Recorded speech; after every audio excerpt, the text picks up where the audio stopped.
everyone.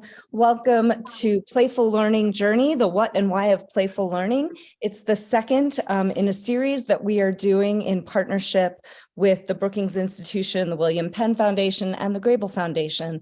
My name is Ulka Joshi-Hansen. I'm co-interim executive director here at Grantmakers for Education. And on behalf of our team, I want to say thanks so much for joining us today. As I said, this is the second in a two-part webinar series that is a lead up to a site visit, which we are going to have in September, which we'll talk about right at the end of the webinar. Very excited about our panelists and the conversation we're going to have today.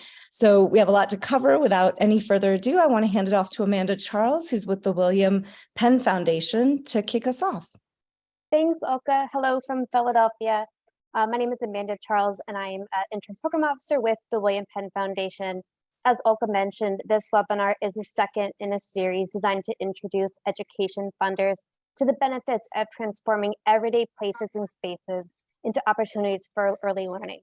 The first webinar featured Dr. Kathy Hurst-Pasek from Temple University, who shared with us the science behind playful learning, the differences between playful learning and free play, and the different child outcomes that playful learning can support. The webinar also featured the work happening in Philadelphia and how the city is being transformed into a playful learning city. And if you missed that conversation, we'll share a link to the video recording in the chat. This webinar builds on that conversation, is an opportunity to learn about how other cities, specifically Pittsburgh and Chicago, are creating playful learning environments. But first, we'll hear from Jennifer Vey from the Brookings Institution to learn more about the Playful Learning Landscape Cities Network, a network for city-level decision makers and stakeholders to support the design and uptake of evidence-based playful learning landscape practices and policies. In full disclosure, Philadelphia, Pittsburgh, and Chicago are all proud members of the PLL network. After Jennifer, we'll hear from Greg Baer and from Brian Stokes about the great work happening in Pittsburgh and Chicago, which is very exciting. Then we'll wrap up with a panel discussion and some Q&A. So if you have questions, please drop them in the chat for our amazing panel today. And now I'll turn it over to Jennifer. Great, thanks so much, Amanda. You all want to pull up the presentation. We're going to lead off with a video that's going to give you a little bit of background on our city network. So as Amanda said, I'm Jennifer Vey. I am a senior fellow with the Brookings Institution Metro program, where I'm also the director of the Auntie and Robert N. Bass Center for Transformative Placemaking. So I'll talk a little bit about that and our work with other colleagues at Brookings around this initiative, but let's get going with the video. Imagine if cities were built for and with children so that families could learn math at the bus stop and develop literacy skills when they visit the supermarket through playful activities. This is the vision of Playful Learning Landscapes. Playful Learning Landscapes is an innovative approach to education that reimagines the urban realm by linking learning science, placemaking, and community values by transforming public spaces like bus stops, supermarkets, and parks into hubs for playful learning. Playful Learning Landscape supports the development of critical skills and caregiver-child connections for all children, but especially those living in underserved neighborhoods. At the same time, Playful Learning Landscapes creates new opportunities for multi-generational interaction and makes cities themselves more livable, vibrant, and beautiful. Playful Learning Landscapes at Brookings is building momentum and engagement around playful learning in urban areas across the U.S. and abroad through the Playful Learning Landscapes City Network. The network brings together city-level leaders and stakeholders to share best practices, celebrate successes, solve challenges, and inspire a mindset shift to make playful learning in public and shared spaces easier.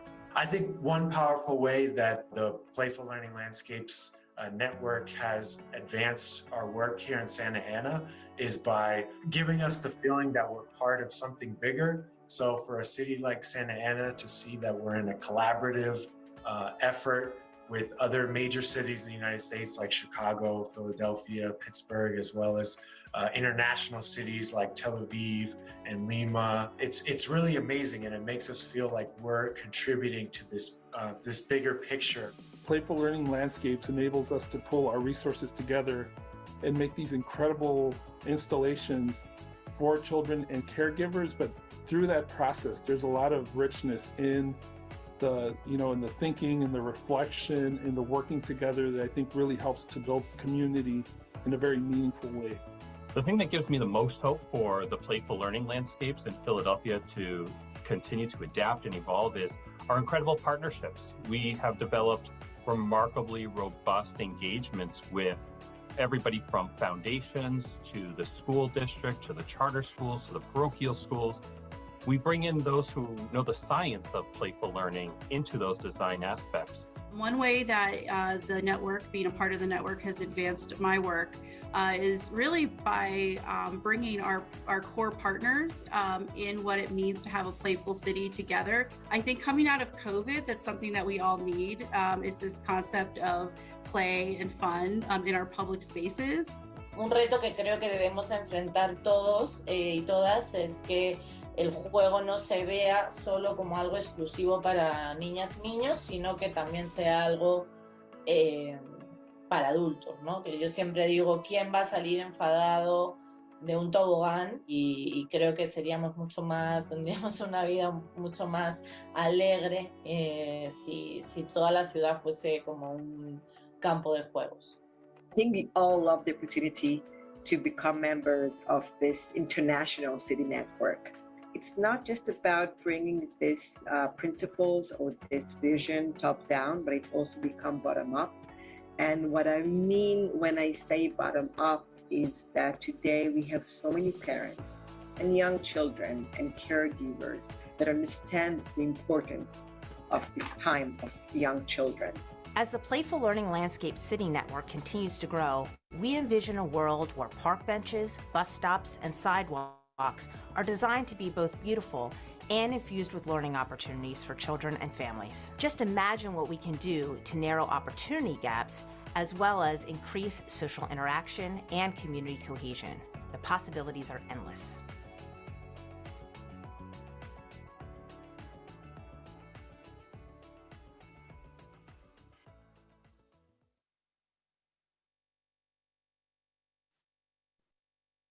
Okay, can we, get on to the next slide? Perfect, thank you. Well, great. Well, I hope you all enjoyed the video. I think you'll see some familiar faces in it. Mine, Jesus's, who's here today. But that gave you, I think, a kind of nice overview of the city network, which I'm going to focus on in a little bit. But before I get there, I just want to back up and just kind of reorient everyone to the concept around playful learning landscapes. I know hopefully some of you were able to attend the first webinar, but for those who didn't, I want to sort of highlight what playful learning landscapes is all about. So if you were on the previous webinar with Kathy, you really know how important this whole concept is around playful learning, particularly as we come out of COVID. On one hand, given a lot of the learning loss that happened for kids during COVID, for particularly children from under-resourced families and neighborhoods, but also there's a lot of new questions about the role and the future of cities, and that's certainly a big focus of my work right now. Next slide.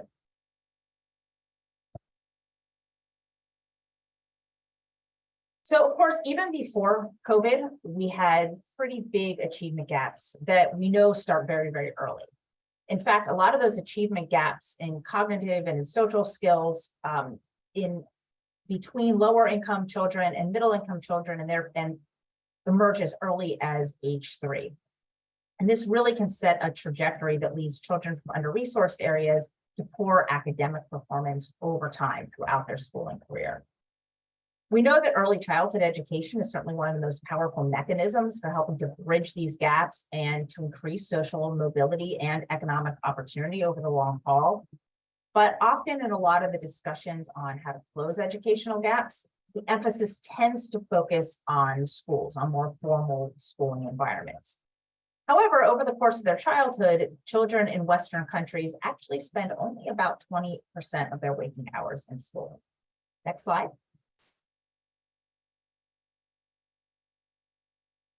So what Playful Learning Landscapes does is really try to capitalize on that other 80% of time that kids spend outside of school by augmenting augmenting that learning through public spaces that are actually designed to encourage culturally relevant, playful learning that stimulates both academic and social outcomes across a whole breadth of skills. Next slide. So by addressing these educational equities through this kind of holistic and community-based model, what Playful Learning Landscapes really does is set in motion transformative and structural change at the individual level, at the family level, and also the community level that helps to broaden economic opportunity and that encourages social and economic mobility over time. So you can see this is really this blending between education and early learning and placemaking that takes place in the public realm. Next slide.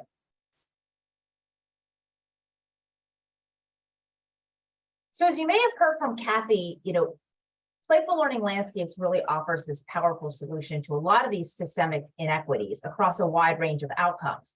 Kathy, I think, focused a lot of her comments on kind of this first half. PLL fosters a mindset shift among caregivers and communities, and those really enhances those child and caregiver interactions that really promote learning. And of course, Playful Learning Landscapes actually encourages talk and conversation and improves skills around numeracy and literacy, spatial relations, and even executive functioning skills. But at the same time, we know that there's a whole bunch of other potential outcomes from playful learning. One, it promotes community engagement and social interaction in the public realm among families, around neighbors who may not often interact with one another. It can also even have economic impacts. And this is something at the Bass Center that I direct that we really want to focus on some, as well as what are some of those other kind of broader outcomes that can be enhanced by encouraging playful learning and developing installations in the public realm. So it can revitalize vacant spaces, for example, but at the same time, by bringing people together in those social spaces, it could even support small businesses in the surrounding area, for example. All around, what we really want to see with playful learning is that it's enhancing learning, promoting opportunity, and just making cities more vibrant and livable for all residents. Next slide. So the Playful Learning Landscapes initiative is actually a collaboration between Brookings, the Playful Learning Landscapes Action Network, and academic researchers that are really working to understand how the discoveries from developmental science can help people best learn. And that's, again, a lot of what you heard from Kathy in the prior webinar. So, first of all, it's really rooted in this body of developmental research that was developed by Kathy and her team at Temple and others. You have Playful Learning Landscapes Action Network that really supports communities in the design and implementation of playful learning landscapes in cities across both the US and internationally by really providing that kind of technical assistance function that's actually rooted in the research, really helping cities to infuse playful learning in the public realm. We launched our initiative at Brookings going back several years as kind of this partnership between Plan and Temple. And our role really is to kind of build on and really help scale this concept in cities around the country. So really working with public and private, civic, philanthropic leaders to in part take a lot of the research that's been done, push the research forward into new ways, but also just get the word out around what it really takes to infuse playful learning landscapes in communities across the country and even globally. Next slide. So we know that playful learning landscapes is already gaining a lot of momentum. I mean, this has been it's growing into almost a movement over the past decade plus, with more cities both in this country and around the world that are really understanding this kind of need to rethink how they invest in their neighborhoods to enhance health and well-being and overall economic opportunity. And as showcased in the video that you saw, Brookings has been bringing together city-level leaders and stakeholders through this city network to share and to learn and to really just inspire each other as we try to continue to build on that momentum around playful learning in urban spaces. So when we launched this network, we actually started with 4 cities, Chicago, Philadelphia, Pittsburgh, and Tel Aviv. And then over time, over the last couple of years, we expanded that to include both Santa Ana, California, and Lima, Peru. Next slide. So teams from each of the 6 cities meet quarterly. This is sort of how we've operationalized the network. Each of the city teams is actually a mix of individuals from the nonprofit sector, the philanthropic sector, and the public sector. The teams vary kind of depending. They look a little bit different in each of the cities. And really the purpose of the network is for the cities to be able to come together at these meetings to learn from one another, to learn from Brookings. If we have new research that we bring to the table, for example, sometimes we'll even bring guest speakers to our meetings. And so it's really meant to be this kind of learning network. I think also what we found through the network is that it's actually also helped to strengthen some of the relationships among the team members themselves, some of whom actually didn't necessarily interact regularly outside of these meetings. Again, the teams are kind of multifaceted, people come from different sectors. And so I think by virtue of participating in this city network, it's actually helped to strengthen those relationships. That's really helped them move the ball forward in their communities over time. So, you know, we have these quarterly meetings. Usually it involves, you know, the various teams sharing key updates on their work. It's always a really fun part of the meeting because from meeting to meeting, it's just consistently amazing how many new things are going on. You know, we'll hear about the start of an initiative in the next meeting, get to hear about, you know, how it's moving forward. We'll also often hone in, frankly, on particular challenges, things that are happening in the community that might be holding them back. Oftentimes people raise some of the same issues around things that they found, you know, difficult or issues that they need to overcome in order to move their efforts forward. But also new opportunities. And I think this is where a lot of that learning comes in too, as each of the team members get to see some of the really creative kind of installations and activities that their peers from the other cities are taking on. And for us, it's a really great way to learn as well. So certainly we've set this kind of table for the network members to be able to learn from one another and hopefully learn something from us. But really a big part of it is also how we learn. We learn from them. We learn about the various activities. Again, we get to hear about the challenges. And then we can kind of take those learnings and pair them with what we're learning from, say, Kathy and her team, or what we're learning from Sarah Lytle over at Plan. And that's really how we kind of put together a lot of our research agenda and a lot of our writings to be able to continue to advance this work over time. Ideally, you know, we have the 6 cities now that's been meeting regularly. We do want to expand the network over time, but what we want to do is we've been trying to do this quite thoughtfully, because at some point we recognize that we might reach a tipping point where we can't really have effective meetings if there's too many cities involved. At the same time, we started with the core, we added 2 cities, and it's actually been quite fun to have new cities enter the network, and just gives more opportunities to learn, particularly considering that this is a global network and that we have Lima and Tel Aviv that are part of it, because often they're doing interesting things that, you know, their counterparts in the US might not be considering, and vice versa. So we will continue to expand the network over time as we recognize more cities that are, you know, a little far enough along in this space where they're ready to learn from others, but also have something to share as well. Next slide. So I just want to highlight a couple of key learnings. Again, we learn a lot from this network. I could go on here. I could have a lot more bullet points than these, but I just wanted to highlight a few things. And in fact, we highlighted some of these in a blog that came out earlier this year. So for one thing, we've learned a lot about the roles and responsibilities in actually facilitating playful learning landscapes and how much they vary from city to city. You know, as I mentioned, you know, in any given city, the playful learning landscapes ideally involves public sector collaboration.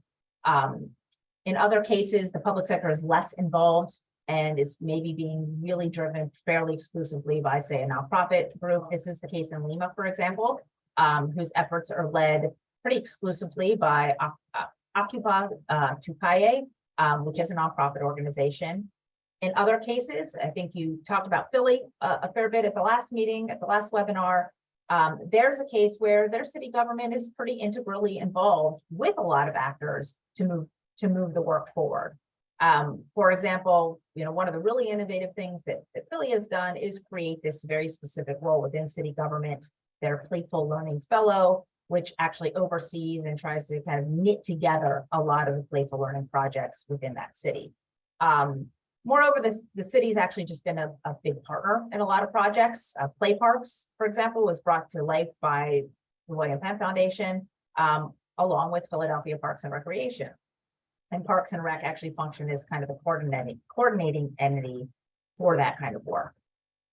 Another key learning is that playful learning landscapes projects actually can, first of all, they really need to be adapted to each community's needs and available opportunities.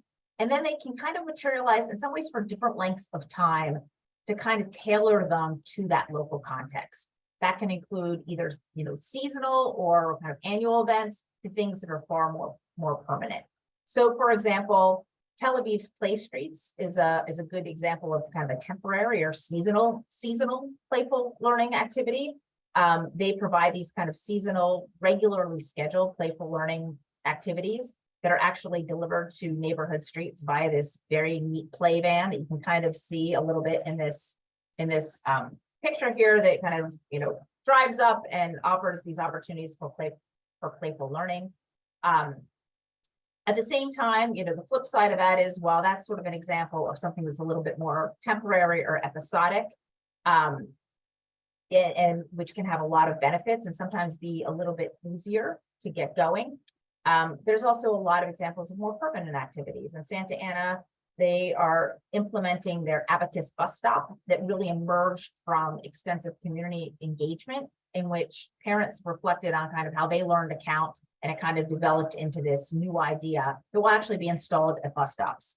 So, again, an example of something that's a lot more permanent. Another key learning is that PLL events, even if they are annual or more episodic, can actually build momentum and kind of catalyze the larger movement by those collaborations that are built throughout the year. So Pittsburgh's Ultimate Play Day, for example, brings together a whole range of different actors trying together, city parks, the Grable Foundation, the Carnegie Museum of Art, among others, to plan this big annual day of fun. Greg may highlight this, but I believe it just happened earlier this month, in fact.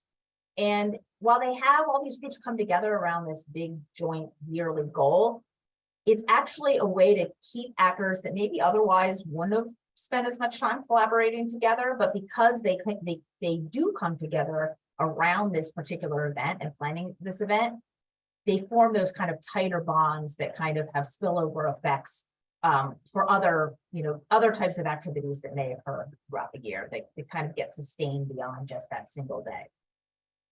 And then a fourth key learning is that we've really seen in so many of these different initiatives about how playful learning is reclaiming public spaces for children and families, and really trying to make safe play and playful learning more accessible to more people.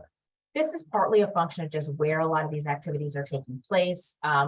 Given so many of the inequities we see, spatial inequities across neighborhoods, a lot of the playful learning activities that we're seeing and investments are happening in lower income neighborhoods. And these are often places that don't have a lot of parks, don't have a lot of green space, where kids don't have a lot of other enrichment activities, and where in some cases, play isn't terribly safe for a variety of reasons, either because of drug usage or violence, but also even just traffic issues and lack of investment in the streetscape to make play more accessible and feel safer.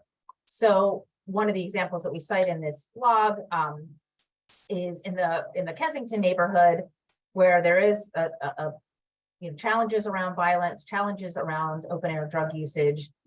Children just don't have a lot of safe spaces, but by clearly demarcating 3 separate parks for children and families through regular scheduling, where people know, hey, this playful learning activity is going to happen in these parks at these times. Play Parks, this Philadelphia initiative, actually provides safe and enriching learning opportunities for the children in that area. So we've got a whole lot of other examples that we could cite. I just wanted to highlight a few key things, and you're going to hear a lot more from my colleagues in both Chicago and Pittsburgh. But again, excited to be with you here. I know we're going to have a panel discussion, and I'm happy to answer, any questions you have about the work we're doing at Brookings or about the city network later on in the webinar. So thank you.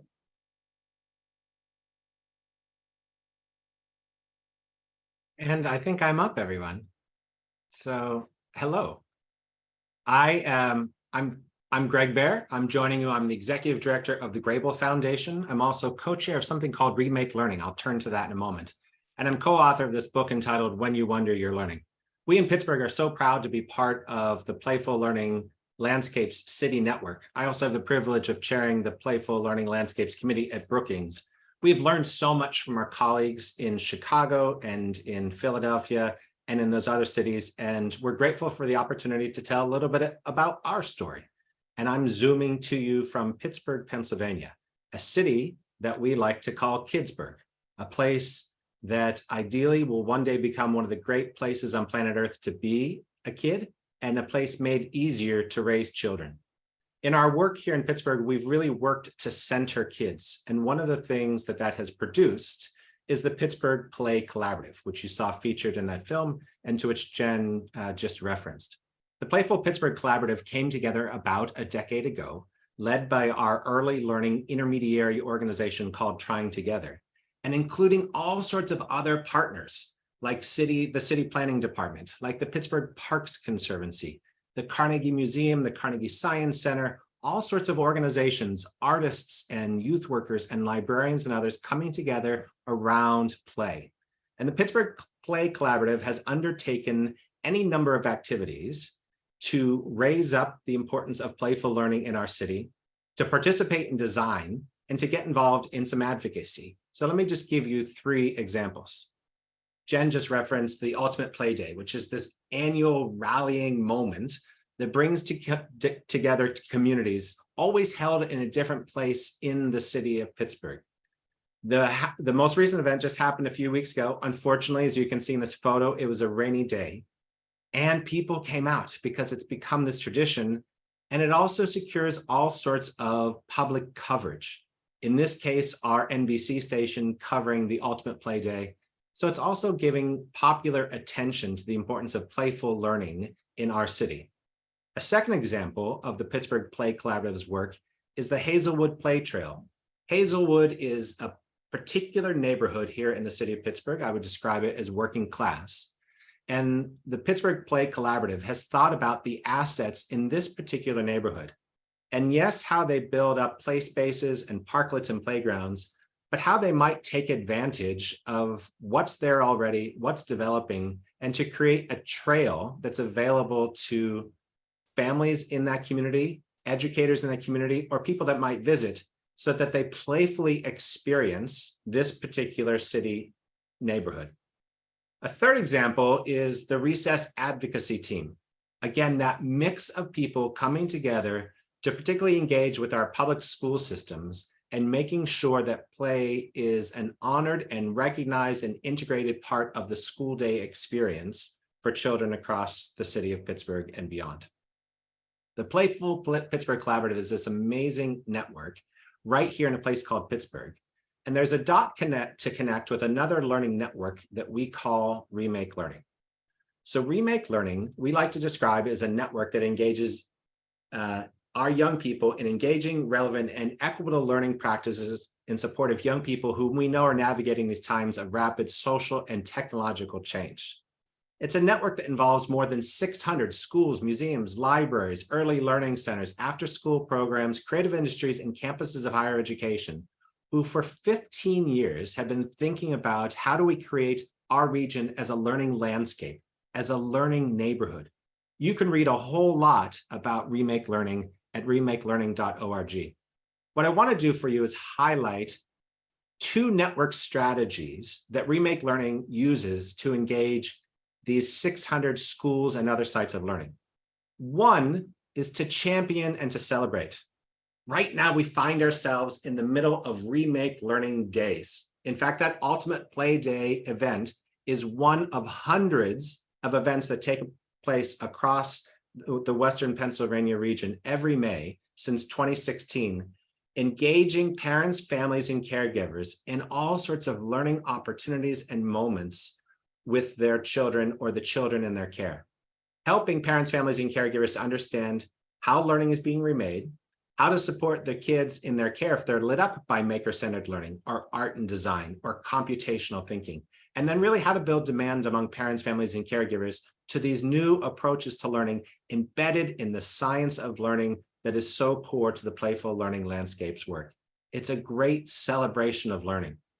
A second C that's part of the important work of Remake Learning is to catalyze. And over the past 15 years, Remake Learning has helped to fund and help organizations and schools recreate hundreds of learning landscapes and spaces in our parks, in our museums, libraries, and schools. When we talk about the work here in Pittsburgh, we reference something that we call the Pittsburgh Principles. And as we think about celebrating learning, as we think about catalyzing learning, as so wonderfully happens through the work of Playful Learning Landscapes here in Pittsburgh and in Philadelphia and Chicago and beyond, one of the things that we've done is made all sorts of bets, some small bets and some big bets. And I mention that because we've taken advantage of our grant making through this intermediary called Remake Learning, funded by multiple funders in the Pittsburgh region.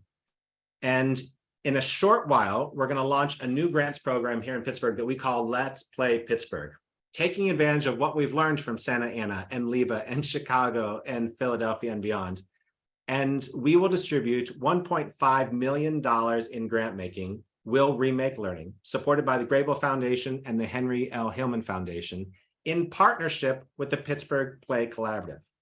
So over the next 2 years, organizations, schools, museums, libraries, early learning centers, parks, and others will have an opportunity throughout southwestern Pennsylvania, in particular the city of Pittsburgh and Allegheny County, in which Pittsburgh is situated, to test their ideas, to build upon some of the playful learning work that they're already doing, and to build both temporary and permanent installations that support playful learning across the city of Pittsburgh.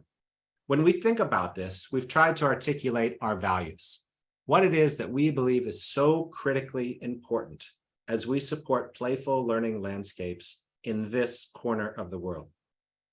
So today and every day, we're going to make sure that play and playful learning is part of our learning landscape in this place that we call Kidsburg. And I'll close with another Pittsburgh note by noting that tomorrow, May 23rd, is the 143rd day of the year. I mention that because Fred Rogers, the icon of public television in this country, was a native of Western Pennsylvania. 143 was his code for saying, I love you. There's 1 letter in I, 4 letters in love, and 3 letters in you. And I mention that to say that as we think about playful learning landscapes, I hope that tomorrow and every day that follows, we'll share our love for our kids, our families, and our communities by advancing something that's so core to who they are and what they want and need as we look to our futures. So happy 143 day, everyone. Well, it's hard to follow a Fred Rogers reference always. But thanks, Greg, for that overview of Pittsburgh. And I'm excited to have a chance to talk about what's happening in Chicago. And I think we're kind of looking to Pittsburgh and all the other cities as a model and an example for the work they're hoping to do here. I'm Brian Stokes. I'm Director of Education Portfolio at the McCormick Foundation based here in Chicago. I'm joined by my colleague, Jesus Oviedo at Metropolitan Family Services. And so we'll kind of tag team a bit in presenting about the work here. I am going to try to share my screen.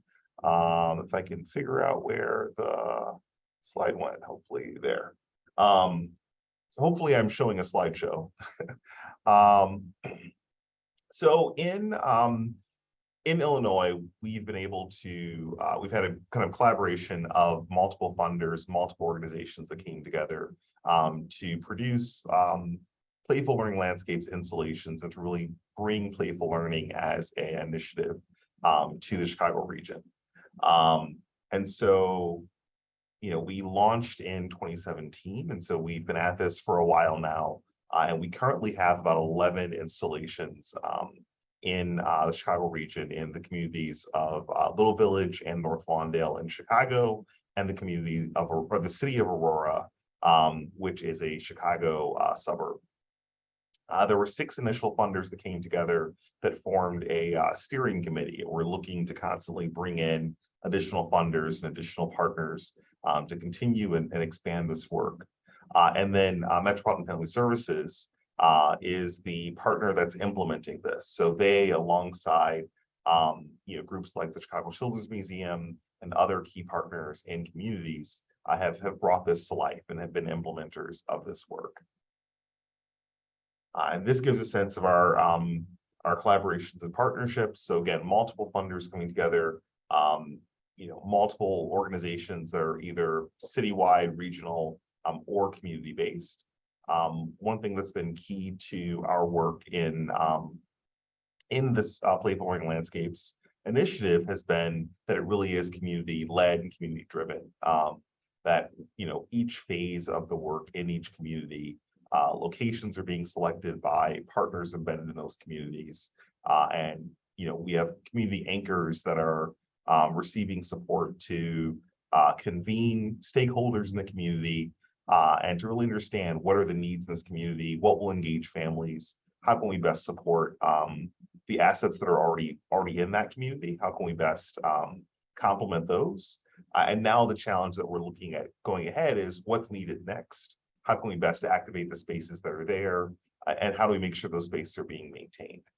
So I will pass it over to Jesus to talk a little bit about our current 3 phases that are installed and give you a sense of what we built, and then we'll talk a bit about where we're heading in the future. And Jesus, just let me know when to go to the next slide. Yes, so what we have here is phase 1 installation, sort of an overview of the 3 communities that have had sidewalk math installations. And sidewalk math installations are basically public places for caretakers to engage their young ones in math principles. So sorting, separating, color pattern, serial repetition, numeracy, and symbolic representation. So if you see on the second slide there's a series of letters and sort of a word find. And so that's because where math and literacy overlap is because numbers and letters are both symbols that represent something else. So this one in particular is by Farm on Ogden, which is part of our North Lawndale, or west side of Chicago. Sort of like there's this green movement there, and there's a very interesting synergy between playful learning and sort of the conservation movement there. We can go to the next slide. This one here, this is an installation with different shapes and different patterns where children can play different games. This one is outside of the Hesed House, which is the United States' second biggest homeless shelter.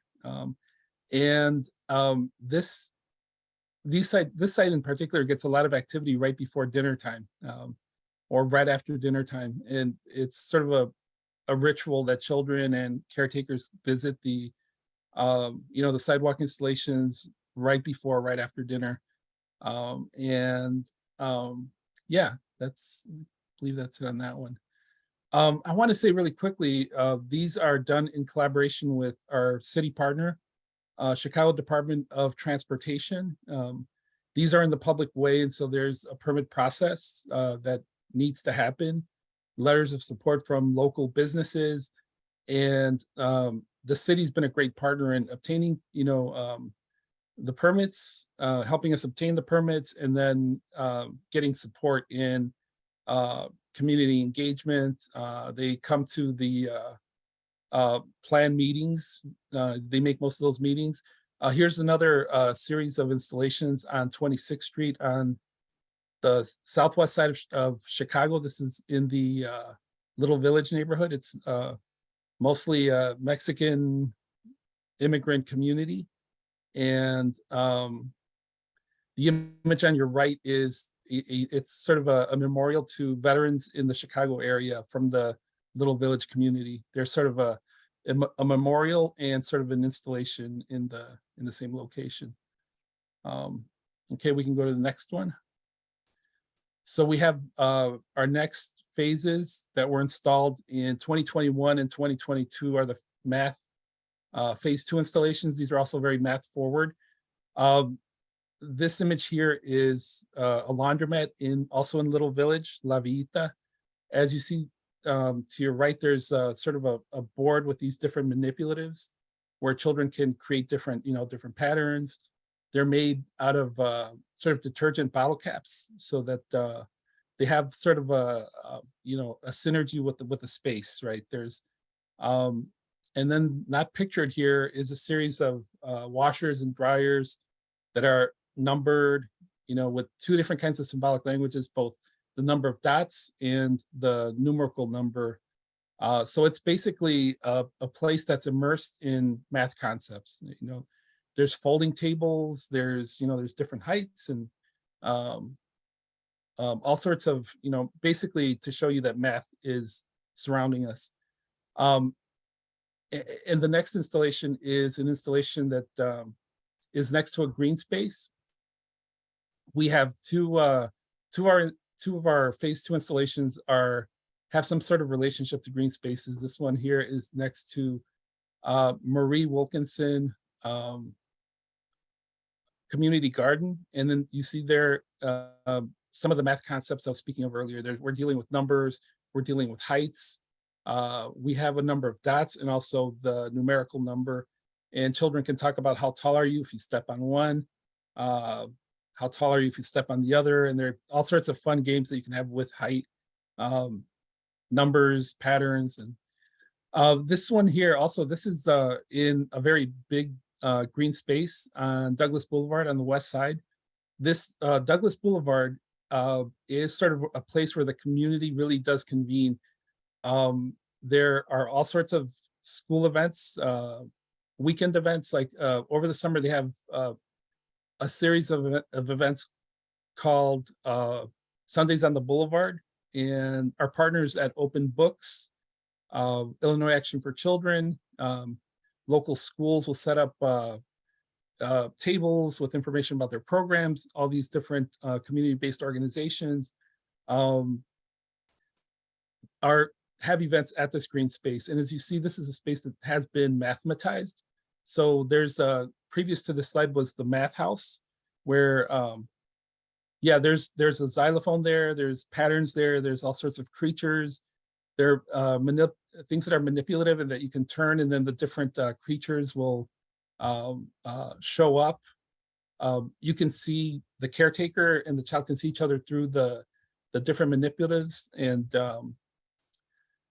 recently a mom mentioned that her daughter uses it like every day on the way to school. So the phase 3, we're on to phase 3 installations, and these are a series of installations, indoor and outdoor, that are focused on social emotional learning.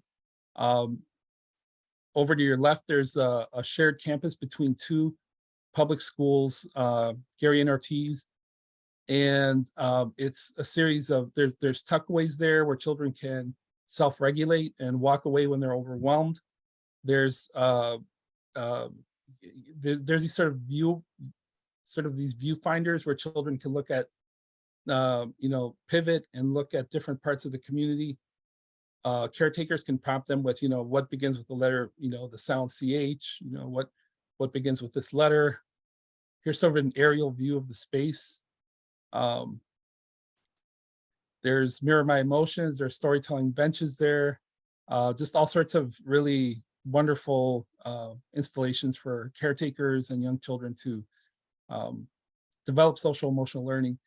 And then in the sort of in the works is some phases for 2024 and 2025, phases 4 and 5. Phase 4 is, we can go to the next slide. I can do a quick comment. I know we're running low on time, but I think what I'll just share here is we're actively thinking about actively in evaluation mode with the work that's been done so far, and trying to understand what's working well. So Jesus mentioned that the family that's using it every day, we want to understand better who's using it, how often are they using it, how does it meet their needs?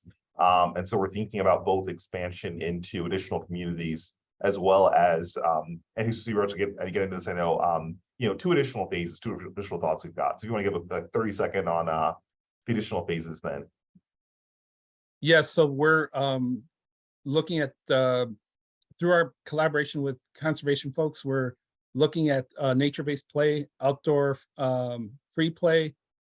And yeah, so that's connected to conservation work. Here we have an example of a similar project. This is the McKinley Community Play Garden with these manipulatives that are these are branches that are basically interconnected.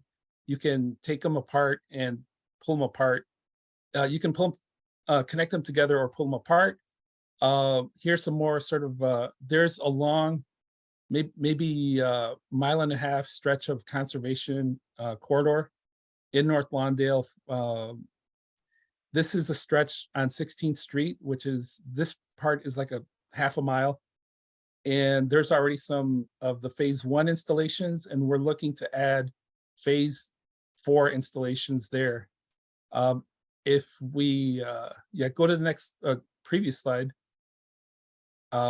There's part of the stretch, that 16th Street, that's a few blocks of lots that are owned by conservation organizations that we partner with. And we're looking to put, some things that are related to water play, curiosity about nature. And there's some signage with QR codes that we're looking to have that will lead them to our website where they can have extensions to further their learning. And then for 2025, we're looking at technology, light and shadow, and these would be indoor installations. You might call it STEM with inquiry-based learning. And that's it. That's phase 5 in the plans for 2025. Thank you. So I know that was a super fast overview, but I wanted to give you a sense of what we've been up to. You know, I think we're in a little bit of a different phase from some of the other cities in terms of still figuring out how do we make sure that we're working in all of our public partners and still thinking about, how does this become sustainable moving forward? How does this become integrated into other developments that are happening, into things that parks are building, schools are building, et cetera. But really excited about what we've seen happen so far and looking forward to the outcomes of our evaluation that's being completed now.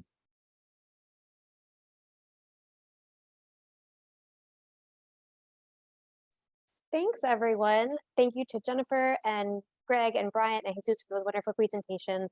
I know we can't see them, but I'm sure the audience is giving you a big virtual round of applause.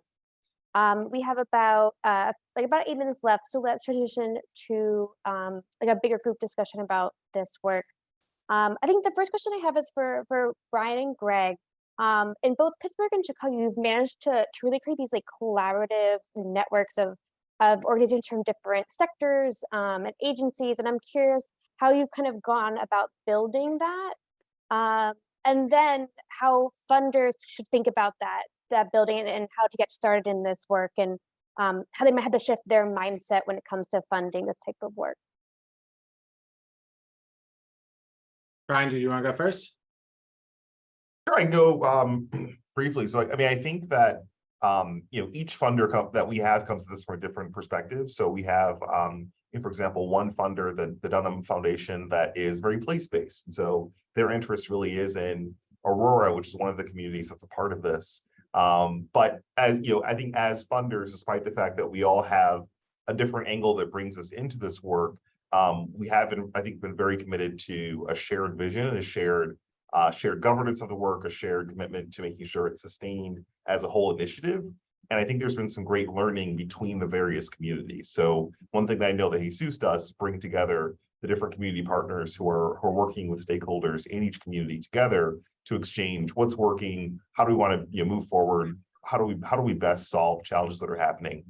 I think the other thing I would say is, some partners who are part of this. So I know that Amy from the Chicago Children's Museum is on, really bring their expertise. So the expertise that we, that no other partner who's a part of this has in terms of how do you create very robust, outdoor and indoor installations that are going to engage families, that are going to be, sustainable, that are going to survive regular use, that are going to kind of integrate into, Jesus talked about the farm in Aurora and sort of how do you best integrate into what's already happening in the environment. So I think that, we've been able to sort of bring together groups of people who each bring something to the table, but are committed to a shared cause.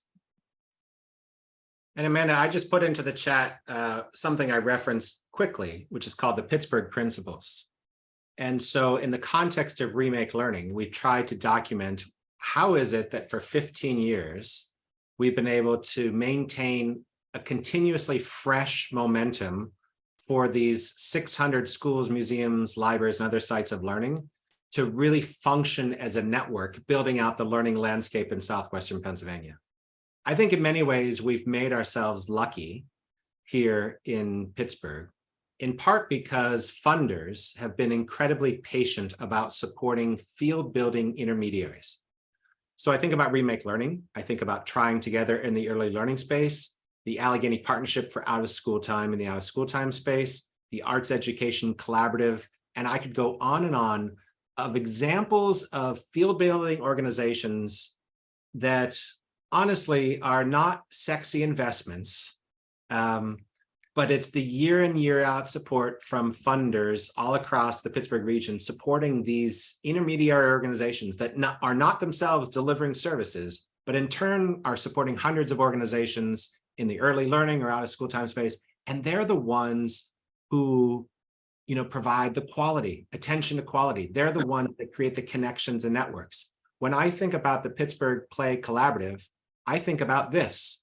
What is this? This is an art installation from the 2013 exhibit that was held at the Carnegie Museum of Art as part of what's America's longest running exhibit of international contemporary art.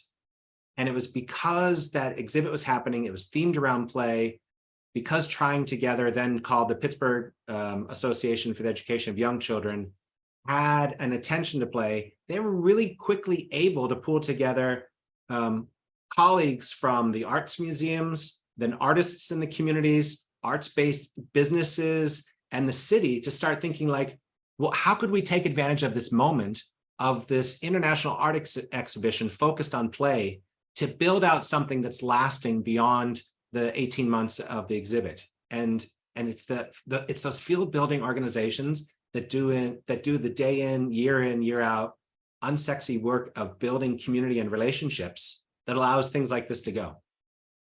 Yeah, that's a great point. Jen, do you have anything to add from your perspective from the network overseeing a couple different cities do this work? I think you all, really covered a lot of ground, and I just to sort of re-emphasize, and one of the things that we're focused on is as funders come to this work, really recognizing all the different kinds of impacts it can have. So often, funders might be in one space or another, right? Focused on early learning or education.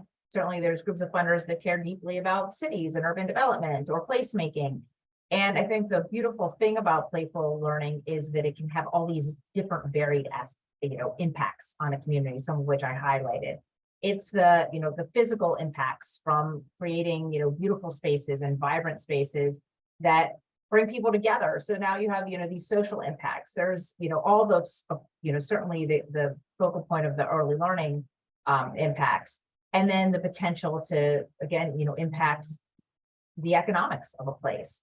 And all towards also, I think, ultimately, as kids learn in space and as communities become strengthened to, create more social mobility and opportunity. So I think part of this is recognizing that, recognizing those multiple impacts, but that means that, to Greg and Brian's point, means there's going to be a lot of different actors that are coming at this from different angles.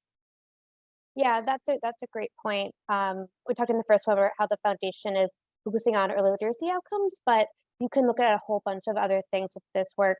I know one of the things that's really interesting to us is how can these playful learning installations create trust between families and the institution that has the playful learning installation, whether it be a health clinic or a doctor's office. The Brookings metrics framework is really helpful to help funders kind of think about all the different impacts. We got impacts, I think, to your point, are we talk so much about civic structures and civic fabric across all our work at the Bass Center, because it's building that capacity and building those trusting relationships that have so many other spillover effects that might go far beyond playful learning, right? That maybe now you've built relationships that can be advocating for improvements in local infrastructure, for example, or improvements, to bring small business assistance to the community. But it's the ability to bring different people together and create those kind of trusting bonds just has so much other potential. Yeah. We got a question in the chat that I'd like to direct to Jesus. Are you finding that adults need scaffolding to lean into the playful learning? I would say so. I mean, I think it depends on the installation. There's, I'm finding that we need to have something there for the adult that's interesting, as well as for the child. So we're thinking about some of the prompts, thinking into like 2024 and 2025. There's a conservation, there's like a water conservation structure that's meant to capture overflow of water in an area that used to be flooded. Now it's covered with these really beautiful perennial native plants. And so we thought about having a prompt about what can you tell me about water, right? It's sort of something that's both interesting to an adult and to a child, can open up the conversation to stories, anecdotes, scientific information, just something that is open enough, complex enough, interesting enough that can sort of engage the adult and the child together. Sometimes we find that the installations, I myself am kind of a free range parent, if you will. I always encouraged a lot of autonomy. So I often would let my child free in these like open spaces. And so I think there needs to be something a little bit, I think something that can attract the adults a little more. So yes, I'm finding also though that parents really do appreciate the prompts. And we're looking to have QR codes that lead parents to our websites with additional prompts, with extensions, with links to other, local schools and organizations that have related material to extend the learning. So I hope I answered your question. That was perfect.